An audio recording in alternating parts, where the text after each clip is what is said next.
Hallelujah, जय मसीह की। सलाम सबको, परमेश्वर आपको आशीष दे। और आज एक और नई शिक्षा के साथ मैं आपके पास आया हूँ बाइबल के बारे में। हम वचन जितना सीखते हैं उतनी प्रभु की आशीष मिलती है। और यीशु मसीह वचन है, वचन में से लिखा हुआ है, आदि में वचन था, वचन परमेश्वर के साथ था और वचन परमेश्वर था। तो आज हम उसी वचन के बारे में कुछ बात सीखेंगे।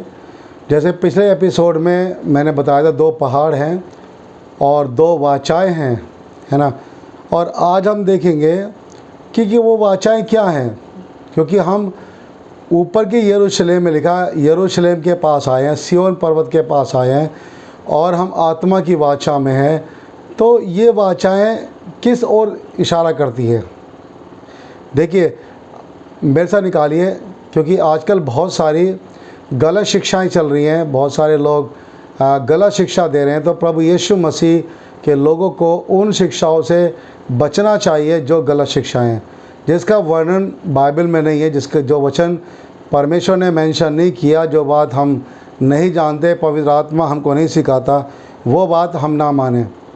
हम वही बात माने जो पवित्र आत्मा के द्वारा हमें दिया जाता है, क्योंकि हम आत्मा के द्वारा, हम लेपालक पुत्र हैं आत्मा के द्वारा। और यीशु मसीह में विश्वास करने से हमें नया जन्म मिला है, क्योंकि वचन में ऐसा लिखा है यूहन्ना 1:12 पद में, परंतु जितनों ने उसे ग्रहण किया उसने उन्हें परमेश्वर की संतान होने का अधिकार दिया।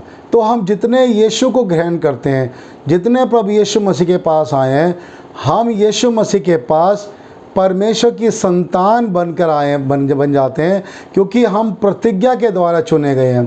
प्रभु यीशु मसीह में हमारा चुनाव हुआ है, हमारा नया जन्म वचन के द्वारा हुआ है, वचन से हमने नया जन्म पाया और इसलिए हम वचन से परमेश्वर की इच्छा से पैदा हुए हैं। 13 पद में लिखा, यूहन्ना 1:13 पद में, कि वे ना तो लहू से और ना शरीर की इच्छा से और ना मनुष्य की इच्छा से, परंतु परमेश्वर से ही उत्पन्न हुए। तो देखिए, परमेश्वर से कैसे उत्पन्न हुए हैं? परमेश्वर ने जो प्रतिज्ञा की है, हम प्रतिज्ञा के द्वारा जन्मे गए हैं। जब हम यीशु मसीह के पास आते हैं, यीशु मसीह में एक नई प्रतिज्ञा परमेश्वर बांधी है कि यीशु के द्वारा हम पिता के पास आते हैं। यीशु के लहू में ये वाचा बांधी गई है, यीशु मसीह की कुर्बानी के साथ ये वाचा बांधी गई है। और देखिए, हम ये जान लें कि गलातियों उसका 4 अध्याय और उसके 23 पद से हम पढ़ेंगे, 22 पद से। गलातियों उसका 4 अध्याय 22 पद में लिखा है, यह लिखा है कि इब्राहिम के 2 पुत्र हुए, एक दासी से और एक स्वतंत्र स्त्री से। अब्राहम के 2 बेटे पैदा हुए, एक तो हाजरा के द्वारा जो परमेश्वर की इच्छा से पैदा नहीं हुआ, वो अब्राहम और सारा की इच्छा से उत्पन्न हुआ, और वो शरीर के द्वारा जन्मा। परमेश्वर ने जो प्रतिज्ञा अब्राहम को दी थी वो इश्माइल के लिए नहीं थी, परंतु परमेश्वर ने जो प्रतिज्ञा दी थी वो इज़ाक के लिए दी थी, कि सारा से जो बेटा पैदा होगा उसी के साथ परमेश्वर की प्रतिज्ञा थी। बाइबल हमें बताती है कि हाजरा से जो बेटा पैदा हुआ उसका नाम था इश्माइल, और सारा के जो बेटा पैदा हुआ, अर्थात वो जो प्रतिज्ञा के द्वारा जन्मा, वो था इज़ाक। परमेश्वर ने वाचा बांधी थी। परमेश्वर ने कहा था, अब्राहम मैं तुझे बेटा दूंगा, वंश को बढ़ाऊंगा और तेरे वंश को बहुत ज़्यादा आकाश के तारों के तुल्य करूंगा। और देखिए, परमेश्वर ने अपने वायदे को निभाया और प्रतिज्ञा के साथ इज़ाक को पैदा किया, जो अब्राहम के घर में पैदा हुआ, सारा से उत्पन्न हुआ। अब्राहम और सारा के द्वारा परमेश्वर की प्रतिज्ञा में जन्मा। और यहाँ पर लिखा हुआ है, हाजरा दासी थी। तो जैसे इश्माइल जो था वो दास की दशा में पैदा हुआ, यद्यपि अब्राहम का बेटा था लेकिन था तो दासी का पुत्र, तो इसलिए परमेश्वर उसको भी आशीष दी। लेकिन परमेश्वर ने कहा, क्योंकि प्रतिज्ञा से जन्मा हुआ बेटा उसके साथ वारिस नहीं होगा, और इसलिए हम जानते हैं कि अब्राहम ने इश्माइल को और हाजरा को अपने घर से विदा किया, लेकिन सारा और इज़ाक वहाँ रह गए, क्योंकि वो प्रतिज्ञा के द्वारा इज़ाक पैदा हुआ था। 24 पद को देखिए, लिखा हुआ है, इन बातों में दृष्टांत है, हाजरा में और सारा में। दृष्टांत क्या है? पौलुस यह बताता है गलातियों की पत्री के अंदर, ये स्त्रियां मानो 2 वाचाएं हैं। जैसे हम पिछले एपिसोड में सुन चुके कि 2 वाचाएं हैं, है ना। एक आत्मा की वाचा और एक मृत्यु की वाचा। तो ये जो स्त्रियां हैं ये दो वाचाएं हैं। एक वाचा वो है हाजरा और दूसरी जो है सायरा है। तो ये दो इसलिए दो वाचाएं हैं। और यहाँ लिखा है एक तो सीने पहाड़ की, तो हाजरा जो है उसको सीने पहाड़ से तुलना की गई है। अर्थात जितने भी लोग जो परमेश्वर की इच्छा से उत्पन्न नहीं होते, प्रभु की मर्जी के बिना जो पैदा होते हैं, या जो परमेश्वर की इच्छा के साथ नहीं चल रहे हैं, ऐसे लोग जो शरीर से उत्पन्न होते हैं, है ना, वो क्या होते हैं? प्रत्येक की संतान नहीं होते, वो गुलाम ही होते हैं, दास होते हैं। और यहाँ लिखा हुआ है वो हाजरा है, वो पहाड़ जो सीन है। हम देखें तो यीशु मसीह के आने के बाद भी आज भी, है ना, लोग परमेश्वर की प्रतिज्ञा में नहीं आ पाए हैं, परमेश्वर के नज़दीक नहीं आ पाए हैं। आज भी यीशु मसीह को लोगों ने ग्रहण नहीं किया। आज भी यीशु की क्रूस की कथा को लोग नहीं जानते। आज भी लोग परमेश्वर से उत्पन्न होना नहीं चाहते, परंतु वो संसार में पैदा हुए हैं, शरीर से पैदा हुए हैं, लेकिन हैं तो वो दास और दासत्व में उत्पन्न हुए हैं। तो बाइबल हमको बताती है कि वो क्या है, जो आधुनिक यरूशलेम है वो उसके तुल्य है।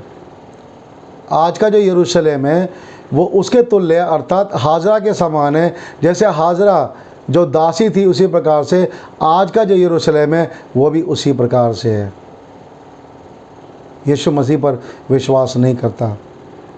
लेकिन जो दूसरी प्रतिज्ञा है जिसमें प्रतिज्ञा जोड़ी गई थी, जो सायरा थी, हम इज़ाक को देख सकते हैं, लिखा है 26 पद में, पर ऊपर की यरूशलेम स्वतंत्र है। और लिखा वो हमारी माता है। वो हमारी माता का मतलब जैसे माता बच्चों को जन्म देती है उसी प्रकार से, क्योंकि पौलुस को यहाँ लिखने का उद्देश्य ये नहीं है कि हम सायरा से पैदा हुए हैं, नहीं। यहाँ जो बताने का तात्पर्य है, बहुत सी गलत शिक्षाएं कहते हैं कि ऊपर की यरूशलेम वही हमारी माता है। नहीं, माता हमारा पिता, हमारा परमेश्वर है। हालेलुया। हम यीशु के द्वारा पैदा हुए, यीशु की देह में है, यीशु की कलीसिया में। तो यहाँ पर स्त्री जो है वो कलीसिया का रूपक है। तो जो सायरा को जो उपमा दी गई है वो ऊपर की यरूशलेम की दी गई है। तो ऊपर की यरूशलेम का मतलब पवित्र लोग, ऊपर की यरूशलेम का मतलब वे लोग जो परमेश्वर की प्रतिज्ञा के द्वारा, यीशु के द्वारा चुने गए, बुलाए गए। जैसे कि मैंने पिछले एपिसोड बताया था कि मेमने की जीवन की पुस्तक में जिनके नाम लिखे हैं उनको यरूशलेम में आने का अधिकार मिलेगा। तो जो प्रभु यीशु मसीह पे विश्वास करते हैं, जो यीशु मसीह के लोग हैं, वो प्रतिज्ञा के द्वारा चुने गए। मैं और आप, देखिए वचन में ऐसा लिखा है कि जितनों ने उसे ग्रहण किया, जितनों ने मतलब कोई भी क्यों ना हो, हम सब पापी हैं, है ना। दुनिया का कोई भी व्यक्ति क्यों ना हो, किसी देश का क्यों ना हो, किसी जाति का क्यों ना हो, किसी भाषा का क्यों ना हो, बाइबल हमें बताती है कि जितनों ने उसे ग्रहण किया, अर्थात प्रभु यीशु मसीह को, उसने उन्हें परमेश्वर की संतान होने का अधिकार दिया। तो देखिए उनको अधिकार मिला है जो यीशु मसीह में पैदा हुए। बाइबल के अनुसार वो परमेश्वर की संतान है प्रतिज्ञा के द्वारा, है ना। तो जो पवित्र आत्मा यीशु मसीह ने हमको दिया है वो भी प्रतिज्ञा के द्वारा है। प्रतिज्ञा की गई थी, प्रतिज्ञा बांधी गई थी, है ना। जैसे यीशु मसीह कहता है कि तुम पिता की प्रतिज्ञा पाओगे। प्रेरित काम में लिखा हुआ है कि पवित्र आत्मा तुम पर आएगा, तुम सामर्थ पाओगे, और आत्मा से हमारा नया जन्म होता है ताकि हम उसके लेपालक पुत्र कहलाएं। प्रभु यीशु मसीह ने कहा कि जो शरीर से जन्मा है वो शरीर है। यूहन्ना 3 अध्याय 8 से आगे पढ़ेंगे, 6 से पढ़ेंगे, 6, 7, 8 में लिखा है जो शरीर से जन्मा है वो शरीर है, और जो आत्मा से जन्मा है वो आत्मा है। तो यहाँ पर शरीर कौन है? इश्माएल को कहा है वो शरीर से जन्मा, शरीर की इच्छा से, लेकिन इज़ाक जो था वो प्रतिज्ञा में जन्मा। तो हम जितने भी यीशु पे विश्वास करते हैं, हम आत्मा के द्वारा प्रतिज्ञा की संतान हैं, लेपालक पुत्र हैं, परमेश्वर के बेटे बेटियां हैं। इसलिए नहीं कि हम पुराने नियम से, अब्राहम के वंश में से नहीं, इसलिए नहीं कि हम दाऊद के वंश में नहीं, परंतु हम प्रभु यीशु मसीह पर विश्वास करने के द्वारा हमें ये अधिकार मिला है कि हम परमेश्वर की संतान कहलाएं। तो हम उसके बच्चे बन गए। तो हम पैदा कैसे हुए? प्रतिज्ञा के द्वारा। तो इसलिए सायरा को ये कहा गया कि वो स्वतंत्र स्त्री अर्थात वो असली पत्नी थी जिसकी प्रतिज्ञा में इज़ाक पैदा हुआ। इसका मतलब ऊपर की यरूशलेम जो परमेश्वर का पवित्र नगर है, हम उसके अंग हैं, कलीसिया के भाग है, लेकिन हमारा जो जन्म हुआ है वो विश्वास से हुआ है, यीशु मसीह में हुआ है, आत्मा के द्वारा हुआ है। तो माता बताने का मतलब ये नहीं है कि यरूशलेम को माता बोले और माता माता बोल के पूजा करना शुरू कर दे, आराधना करना शुरू कर दें जैसे बहुत से लोग करते हैं। वो गलत शिक्षा है। हम परमेश्वर में से पैदा हुए हैं, हम परमेश्वर से उत्पन्न हुए हैं। 1 यूहन्ना 1:13 में लिखा है कि वे परमेश्वर से पैदा हुए हैं। हालेलुया। तो मैं और आप परमेश्वर की प्रतिज्ञा के द्वारा पैदा, यीशु मसीह में पैदा हुए हैं, क्योंकि पिता ने यीशु से प्रतिज्ञा की थी और वो प्रतिज्ञा यीशु मसीह ने हम पे उंडेल दी। तो इसे लिखा हुआ है कि ऊपर की यरूशलेम स्वतंत्र है। तो हम क्या स्वतंत्र हैं? हम किसी व्यवस्था के अधीन नहीं हैं, हम किसी बंधन में नहीं हैं, हम किसी गुलामी में नहीं हैं, हम पर कोई ऐसा कोई नियम लागू नहीं है, ये मत खाना, वो मत खाना, ऐसा मत करना, वैसा मत करना। तो हम स्वतंत्र हैं। तो इसलिए प्रभु यीशु मसीह ने भी कहा है कि तुम सत्य को जानोगे और सत्य तुम्हें स्वतंत्र करेगा। सत्य क्या है? सत्य यीशु मसीह है। तुम सत्य को जानोगे और सत्य तुम्हें आज़ाद करेगा। हम आज़ाद हैं यीशु मसीह में, हम स्वतंत्र हैं, क्योंकि हमारा जन्म हुआ है वो स्वतंत्रता से हुआ है, गुलामी में नहीं हुआ। जैसे हाजरा के इश्माइल पैदा हुआ गुलामी की दशा में हुआ, लेकिन इज़ाक प्रतिज्ञा के साथ जन्मा। तो उसी प्रकार ये जो 2 स्त्रियां हैं, ये 2 पहाड़ हैं, एक अरब का पहाड़ और एक यरूशलेम का पहाड़। ये 2 स्त्रियां 2 वाचाएँ हैं, एक मृत्यु की वाचा और एक आत्मा की वाचा। ये 2 स्त्रियां हैं। हालेलुया। 2 कलीसियाँ हैं, एक आत्मिक कलीसिया और एक शारीरिक कलीसिया। हम किस कलीसिया में हैं? जो आत्मा से चलाई जाती है, आत्मा की प्रेरणा से, वो आत्मिक कलीसिया है। उसमें चिन्ह चमत्कार होते हैं, अद्भुत काम होते हैं, सामर्थ के काम होते हैं, हर एक आत्मा से बढ़ता है, प्रभु की सामर्थ से बढ़ता है। हम उस कलीसिया में पवित्र आत्मा के द्वारा हम प्रभु के पास आते हैं, वचन समझते हैं, वचन के भेद समझते हैं, प्रभु की आराधना करते हैं। हम आज़ाद हैं, स्वतंत्र हैं। लेकिन स्वतंत्रता का मतलब ये नहीं कि हम पाप करें, नहीं। पौलुस कहता है ये स्वतंत्रता पाप करने के लिए नहीं है, परंतु ये स्वतंत्रता ये है कि हम जैसे चाहे आराधना करें, जैसे चाहे प्रभु की महिमा करें, उसका धन्यवाद करें। तो इसलिए हम ऊपर की यरूशलेम अर्थात हम उस कलीसिया के भाग हैं जो स्वतंत्र है। हालेलुया। तो इसलिए ये जो स्त्रियां हैं, 2 कलीसियाँ हैं, 2 वाचाएँ हैं, 2 पहाड़ हैं, 2 नियम हैं। इसलिए प्रभु यीशु मसीह ने कहा कि 2 स्त्रियां चक्की पीसती होंगी, एक ले ली जाएगी और एक छोड़ दी जाएगी। तो सोचिए, ये जो 2 स्त्रियां हैं, एक स्त्री वो है जो आत्मिक कलीसिया है, एक स्त्री वो है जो शरीर कलीसिया है। एक तो वो लोग हैं जो आत्मिक तौर से जन्मे, प्रतिज्ञा में जन्मे, एक वो है जो शरीर से जन्मे हुए, है ना। तो सोचिए, हम ऊपर की यरूशलेम अर्थात प्रतिज्ञा के द्वारा जन्मे हैं, यीशु मसीह के द्वारा हम जन्मे, विश्वास करने से हमारा नया जन्म, हमें अनुग्रह मिला, हमें स्वतंत्रता मिली है। तो इसलिए हमें डरने की आवश्यकता नहीं है। लेकिन यहाँ क्या लिखा देखिए इसके 29 में, पर जैसा उस समय शरीर के अनुसार जन्मा हुआ आत्मा के अनुसार जन्मे हुए को सताता था, वैसा ही अब भी होता। देखिए, शरीर से जन्मा हुआ आत्मा से जन्मे हुए वाले को क्या करता है? सताता है। आज भी देखिए, जब लोग आत्मा से प्रार्थना करते हैं, अन्य भाषा बोलते हैं, चमत्कार करते हैं, तो जो शरीर से जन्मे लोग वो क्या बोलते हैं?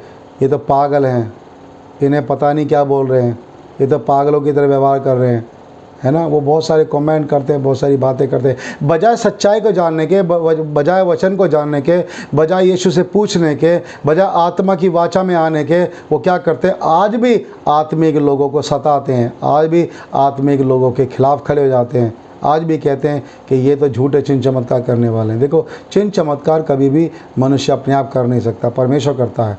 हालेलुया। पवित्र आत्मा करता है। प्रभु यीशु मसीह ने क्या कहा मत्ती 12 अध्याय में कि अगर मैं आत्मा की सहायता से दुष्ट आत्मा को निकालता हूँ तो परमेश्वर राज्य तुम्हारे पास आ पहुँचा है, आत्मा की सहायता से। हालेलुया। पवित्र आत्मा से भरने के बाद हम चिन्ह चमत्कार के कार्य करते हैं। अपनी सामर्थ्य से कोई भी चमत्कार नहीं करते। हाँ, ट्रिक कर सकते हैं हम लोग, इल्यूशन दिखा सकते हैं, लोगों की नज़रबंदी करके जादू के झूठे खेल दिखा सकते हैं, लेकिन किसी मुर्दे को हम अपनी सामर्थ्य से ज़िंदा नहीं कर सकते, किसी अंधे को अपनी सामर्थ्य से हम आँखें नहीं दे सकते, किसी कोढ़ी को हम अपनी सामर्थ्य से चंगा नहीं कर सकते। ये तो परमेश्वर ही करता है, पवित्र आत्मा ही करता है। इसलिए हमें समझना चाहिए कि प्रतिज्ञा के द्वारा जन्मे कौन है और शरीर से द्वारा जन्मे कौन है। मैं किसी के बारे में बात नहीं कर रहा हूँ, परंतु मैं वचन से बात कर रहा हूँ कि जैसे शरीर से जन्मा हुआ आत्मा से जन्मे वालों को सताता, उसी प्रकार आज भी ऐसे लोग हैं जो शरीर से जन्मे और आत्मा से जन्मे वालों को सताते हैं, उन्हें बुरा भला कहते हैं। तो मेरे प्रिय बहन भाइयों, मसीह लोगों, विश्वासी लोगों, आप बड़े सचेत रहिए, आप भरमाने मत आइए, आप सच्ची शिक्षा को पाइए, बाइबल को पढ़िए, गलातियों 4 अध्याय पढ़िए। अगर आपको समझ में नहीं आ रहा हो, बहुत कुछ समझना है, तो आप जाइए वचन में और गलातियों 4 अध्याय पढ़िए और फिर पढ़िए कि किस प्रकार से हम ऊपर की यरूशलेम अर्थात स्वतंत्र प्रतिज्ञा से चुने गए लोग हैं। परमेश्वर इन वचनों के द्वारा आपको आशीष दे और फिर एक नए एपिसोड में फिर हम मिलेंगे। प्रभु का धन्यवाद करेंगे। लाइक कमेंट करना ना भूलें, औरों तक भी इस संदेश को पहुंचाएं ताकि परमेश्वर का वचन वो भी सीख सकें। इसलिए आप जब सुनते हैं पूरा सुनिए, और जब पूरा सुनेंगे तो आपको सारी बातें समझ में आएंगी। बीच में सुनकर आप मत चले जाइए, पूरा समय निकालिए। इसे मैं ज़्यादा लंबी वीडियो नहीं बनाता, छोटी बनाता हूँ ताकि आप इसको अच्छे से देख सकें, सीख सकें और वचन जान सकें।